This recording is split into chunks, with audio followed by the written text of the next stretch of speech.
Okay, in this video I'm going to be showing you an example of how to do some basic DC simulations with LTspice. So first you launch LTspice and then create a new schematic by choosing File, New Schematic. And now I think what we're going to do is try to put together a simulation of the second translinear circuit that you looked at in Lab 4. Only we're going to modify it to make use of the op-amps as we discussed in class. Okay, so the first thing we're going to need to do is to instance some NPN transistors and some op-amps. And so you click on the little AND gate symbol up in the toolbar and then go down into the circuit sim subdirectory and find an NPN. Okay, so I'm going to put down one of those, and I'm going to grab an op-amp. I'm going to grab a voltage source,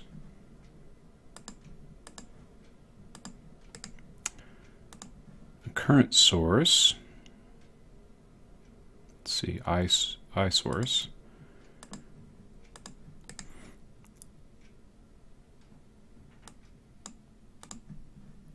I'm going to grab ground,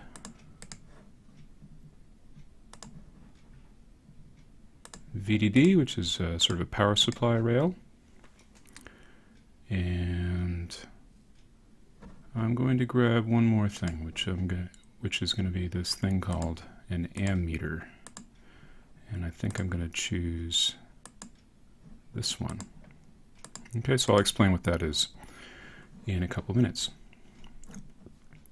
So the first thing I'm going to do is this NPN transistor is just a generic NPN transistor, and if I wanted to do this with 2N3904, I could just put in here 2N3904, and that would hook up this transistor to a set of model parameters that would more or less match the kind of characteristics that you would find for a typical 2N3904. That's actually one of the transistor models that's in LTspice's sort of standard transistor library. But in this case, we're going to use the MAT14. So I'm going to change this to MAT14. And this op-amp here is kind of a generic op-amp symbol, and I'm going to right-click on that. And I'm going to change this op-amp parameter here value to LMC6482, which will hook it up with a set of model parameters that should more or less match the kind of AC characteristics, small signal sort of bandwidth characteristics of the LMC6482 that we've been using in lab this week. Okay, so now I've got these components here. I'm going to need to duplicate the NPN and kind of flip it around to actually build the circuit. Okay, so you can do that. You can move it by clicking the little hand up here, grabbing it and moving it. If you want to rotate it or flip it, you can use these tools here, mirror and rotate. I'm going to mirror this, and then I'm going to duplicate it. This is the duplicate tool. So if I duplicate that, the middle mouse button basically will zoom out centered on where the cursor happens to be. I'm just going to put down another one of those. I'm going to duplicate this again, mirror it back over, and then allow myself some space over here. And then I'm going to put the fourth transistor, let's say, over here. If you want to zoom in to fit everything in the window, you hit the space bar. Okay, so now I've got some transistors here roughly in the right places. And what I'm going to do is start to connect them up with wires. Here's the wiring tool. So I need to have Q2 here, diode connected.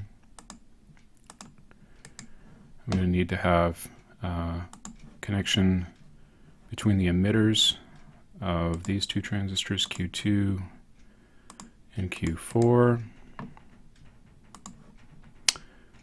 tie the emitter to the base here, and it looks like I've got a little extra wire segment there, so I'm going to move this out of the way, and I'm going to delete that segment, move Q4 back in place.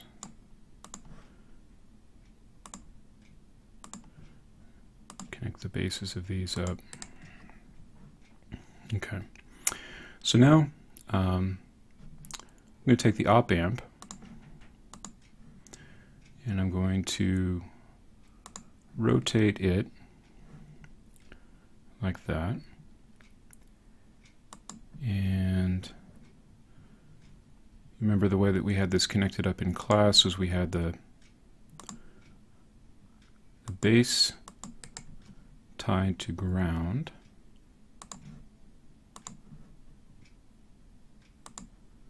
Like so. And then we had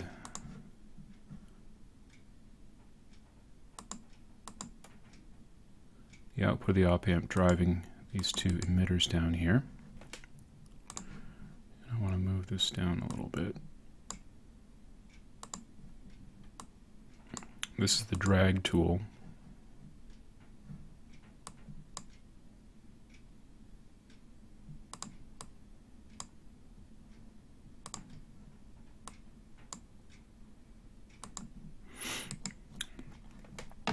Okay. Now we're going to wire the inverting input of the op-amp back to the collector of Q1. And we had a similar feedback connection around Q3. So we're going to duplicate our op-amp. And tie the non-inverting input to that common base node.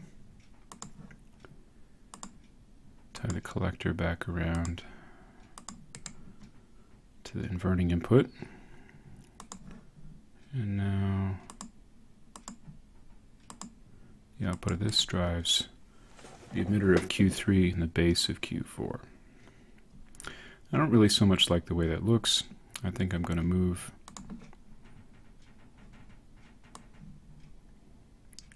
this down like that. And move Q4 down. Oop.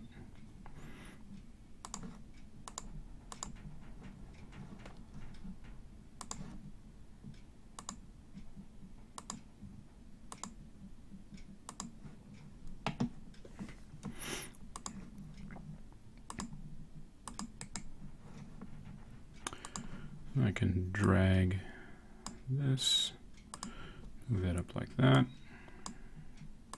Okay, that looks better. And now I'm going to drive the two inputs here with current sources, and we can call this IX, and we'll give IX maybe a value of 1 microamp to start with. U it interprets as micro. I'm going to duplicate IX over here and change that to IY. And wire that into the collector of this guy.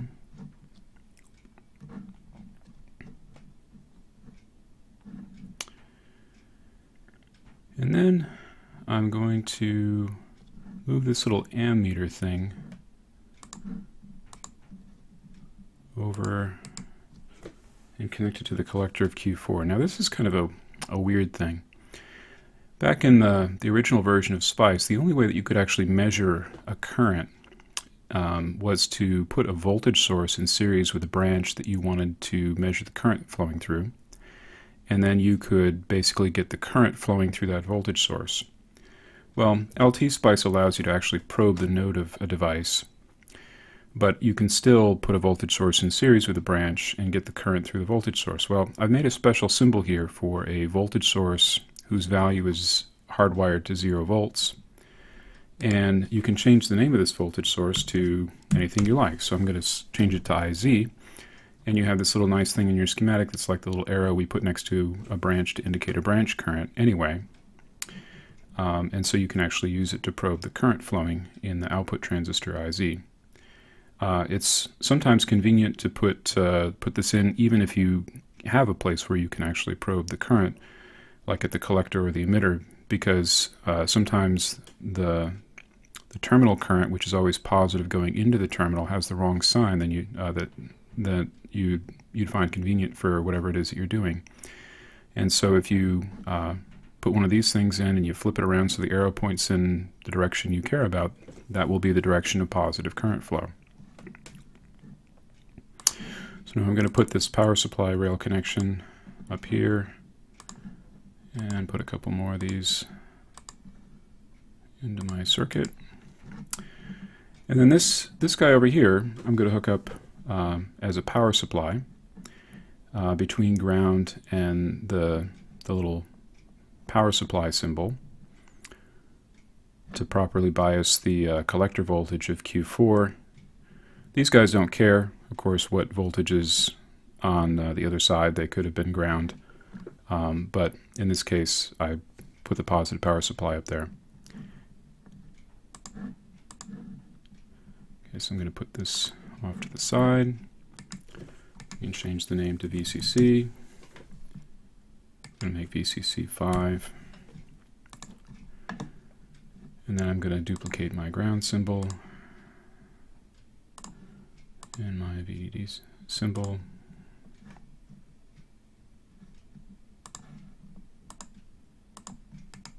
And I've got a schematic. Now it turns out we need to do a couple more things to actually be able to run the simulation. One is we're going to need to put in that reference to that engr2420.sub file. And we do that with this little thing up here called a spice directive. And we put in a .include engr2420.sub. And that just gets put down in the schematic here. And that will basically just include that text file into the SPICE netlist that LTspice generates for the circuit. Okay. And now we need to basically run the simulation. To do so, we click on this little icon of a running guy here, and we can do a bunch of different types of analyses. The type of analysis that I'll be showing you how to do right now is called a DC sweep, and it lets you perform a nested DC sweep. This is kind of analogous to what you've been doing in the lab with the SMU all along. It lets you specify a succession of values for DC sources, and then it plots the output quantity that you care to look at versus the input quantity. And so we might like to sweep, let's say IX, let's say logarithmically, so either octave or decade will be a logarithmic sweep. And for a starting value we could say 10 nanoamps. And for an ending value, we could say 10 milliamps, like we've been doing in the lab. And the number of points per decade is the number of points that it's going to put in each of those decades between 10 nanoamps and 10 milliamps. So we could maybe put in 10 points per decade. And then we might want to do this for a few different values of the secondary current source, IY. So we can specify a second source. Second source to sweep will be IY. And I'm just going to make a list of values here. And so to type the list of values in, you basically just put in the list of values you'd like to successively apply for that entire sweep of the first source. And I'm going to say, let's put in 1 micro, 10 micro, and 100 micro.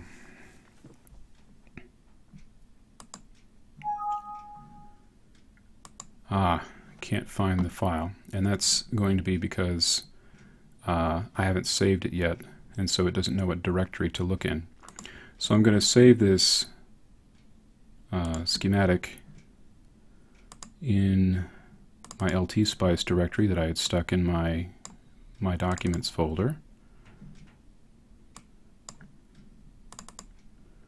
and I'll call this TL circuit. Now let's try running it. It ran. For this, I might like to tile my window vertically here so that my schematic and my plot windows have sort of a better format. Now if I want to see what IZ is as a function of IX for those three different values of IY, all I have to do is click on the little IZ branch current arrow, and now I've got a plot. In this case it's semi-logarithmic in the x direction of IZ as a function of IX. Now I can change this to a log-log plot here by left-clicking on this axis over here. You can see the cursor change from a plus to a kind of a ruler. And if I click on that, you can see that here I can change the axis to logarithmic. And now this is maybe way too many orders of magnitude for my taste, and so I can right-click on the axis and then go auto-range y-axis, and I get my nice plot. So you can see, as you probably saw in lab this week, the circuit should have a square law transfer characteristic, where for a 1-decade change in IX, I get a 2-decade change in IY, and that's pretty much what you see here. In this case, because we've arranged the biasing of the circuit this way with the op-amps, and we're forcing the collector currents, we have a much wider range of ideal operation here than you probably saw in the lab this week, because in the lab you were using just the simple biasing arrangement where the base currents do matter. And so here we've got, pretty much the full output range from here 10 to the minus 10, which is 100 picoamps, up to, wow, that's even, 100 milliamps, 0.1 amps. Okay, so let me show you one more thing with this. And that is, suppose I want to take this data here, the simulation results, and export them so that I could read them into MATLAB or something like that. Well, to do that, with the plot window here up on top, or in focus, I go to the File menu and I go to Export. And now I can export as a text file whichever of the sort of circuit variables that I'd like. In this case, I'm interested in IZ, and I click on OK. Now if I go back out here and navigate to that directory, you can see that I have this tlckt.txt file, and if I open that up, you can see what the data looks like. It may take some finagling to actually get the data in a format that you can actually directly read into MATLAB. But here we have the independent source, IX, and then the variable that we decided to save, IZ. If we'd saved more than one, we'd have more columns here. And these are separated by tabs. Okay, so it's a tab-delimited text file. And for the first run, you can see the value of IY is listed here, 1 microamp. In the second run, IY was listed as 10 microamps. In the third run, IY was set to 100 microamps. And so you might have to, I'm not sure if the import wizard will deal with this directly, it probably won't in MATLAB, but you can certainly delete these sort of textual lines here with a text editor, and then bring the whole thing in, and then slice out the 3 different runs just using normal sort of matrix assignment statements in MATLAB. Okay, so sometimes you might want to compare maybe a simulation result with a measured result, and that would be a way to do it. Let's see, one other thing that maybe I should show you back in LTspice here. I didn't actually worry about this for this particular simulation, but in LTspice, and in general in all versions of Spice, the way Spice finds a DC operating point for any given circuit is it applies what's called a multidimensional Newton-Raphson iteration. So you probably learned about Newton's method in calculus for finding the roots of nonlinear equations numerically. Well, the Newton-Raphson method is basically a multidimensional extension of that simple thing that you'll learn typically in a first calculus class. And what it's doing is it's basically applying Newton's method in this multidimensional sense to a system of equations that say, well, KCL has to be satisfied at each node, given the device models and the node voltages in a starting guess. It basically updates that set of node voltages until it arrives at basically some sort of way of satisfying Kirchhoff's current law at each node. Unfortunately, it can't satisfy that constraint that the sum of the currents is equal to 0, because that's too rigorous for a numerical solver to find a solution for that. And so what it does is it allows some slop in how KCL is satisfied. And that slop is a parameter that's typically called abstal, A-B-S-T-O-L. And by default, that is set to a small value, which is negligible compared to the currents running around a typical digital circuit. But if we're dealing with very low power circuits, it might not be appropriate. So if I go up here to the Tools menu and bring down Control Panel, you can find here on this first pane absolute current tolerance in amps, and that's set by default to a nanoamp. Okay, 1 × 10⁻⁹ amps. And that value is probably a little bit too large for this particular simulation, because we're here interested in putting input currents in that are 10 nanoamps, and so that slop that's allowed in Kirchhoff's current law is basically 10% of our lower input current limit here. And so for a simulation like this, where we have nanoamps running around in some of the branches of the circuit, we might like to set this down to 1 × 10⁻12 or something. And you can see that we changed that, and it's also here in the Spice pane here, abstal 1 × 10⁻12.